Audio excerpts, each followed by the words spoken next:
Alam mo ba yung task ni ano nun? Sige, hindi. Kukwento ko na lang muna sa'yo. Siyempre, kung may nagkukwento sa'yo, alam mo na nagkukwento, posibleng hindi mo naririnig eh.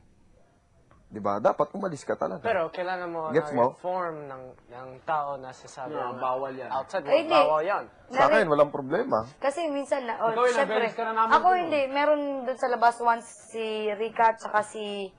Kasi mababaw yung information nila, kung ako magsalita. Oh. Sino ba yan? Mga big time ang sasabihin ko tungkol sa sa inyo. labas, kay na Melay nga daw nag-uusap sila. Pero yung sinabi nilang Melay at saka Jason, tapos tumingin Umalis ka. Si Rika kay umalis ako, gumanyan lang ako. Oh, yun dapat, aalis ka talaga. Ganyan. Kasi kung nandun ka pa rin, Maunawaan ni Kuya, may tas kami dito. So, ang gawin natin, Diba? Hindi, ako hindi. Minsan naririnig ko pero parang wala. Ganyan. ayun nga kita tanggal niya eh. Alin?